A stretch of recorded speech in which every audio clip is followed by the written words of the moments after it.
I want to begin by thanking President Trump for giving me this extraordinary opportunity. And I want to introduce my family and thank them for being here. My wife Cheryl, my cousin Anthony Shriver, my daughter Kik, my other daughter Kira, Carolina Shriver, Joey Shriver, Jackson Hines, and Amaryllis Kennedy. And I want to thank all of you for your support and throughout this whole 2.5-year journey. My first time in this Oval Office was in 1961, and I came here to meet, or 1962. I came here and I had a meeting with my uncle, who was president then, where we talked about the environment. He was involved deeply, as we all know, in restoring physical fitness in this country. He challenged at one point during his administration, he challenged Americans to do a 50-mile walk, which I ultimately did, but I remember the day that my father completed his walk. We were staying up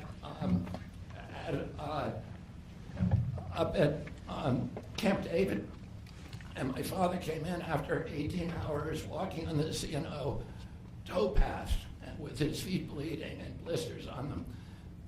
My father had one of his best friends was Al Lowenstein. And Al Lowenstein ultimately was a congressman from New York who was assassinated himself in 1980. But Al Lowenstein had started the Dump Johnson movement to get rid of President Johnson and end the Vietnam War. And at the time that he started it, people just thought it was a fool's errand. And ultimately, he asked my father to run for president against Johnson. My father wouldn't do it at that time, and he asked Gene McCarthy. McCarthy did it, and he joined that campaign. And my father ultimately ran, and Johnson then dropped out. So Al Lowenstein had succeeded. And although Al Lowenstein was on the other side now, running against my father with Gene McCarthy, my father wrote him a note, a quote from Emerson, where he said, "If a single man plant himself firmly on his own ideal and there abide, the whole wide world will come around to him." For 20 years, I've gotten up every morning on my knees and prayed that God would put me in a position where I can end the childhood chronic disease epidemic in this country. On August 23rd of last year, God sent me President Trump. All right. And he gave me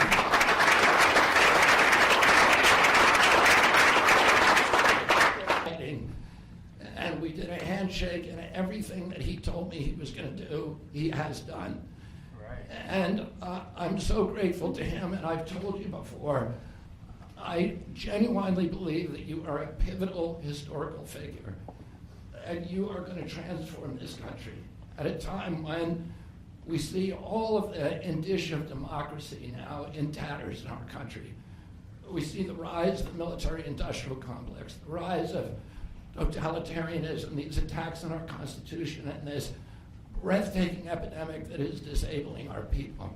President Trump has promised to restore the American dream in this country.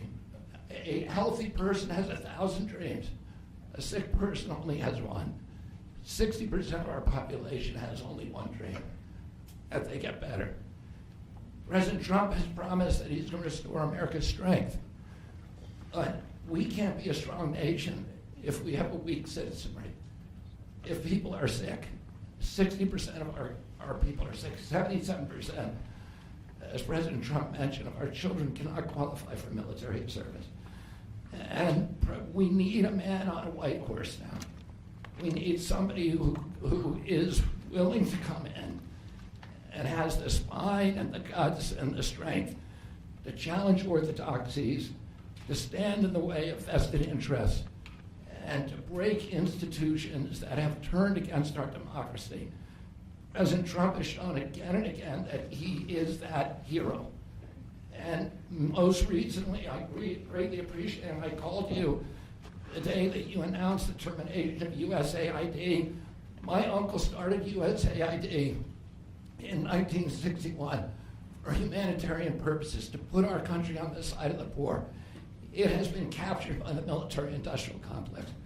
It has become a sinister propagator of totalitarianism and war across the globe. And very few people understand how sinister this agency really is. And President Trump saw that, and he stood up to it with a masterstroke. And we want to do the same thing with the institutions that are stealing the health of our children. We need a revolutionary figure, and you are that figure, and I'm very grateful for you for giving me this opportunity. I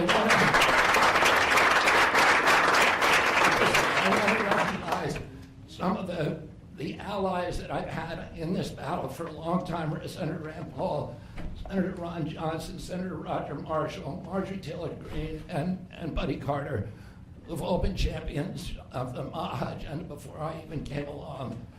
I'm very grateful for you for standing strong. Thank you very much, President.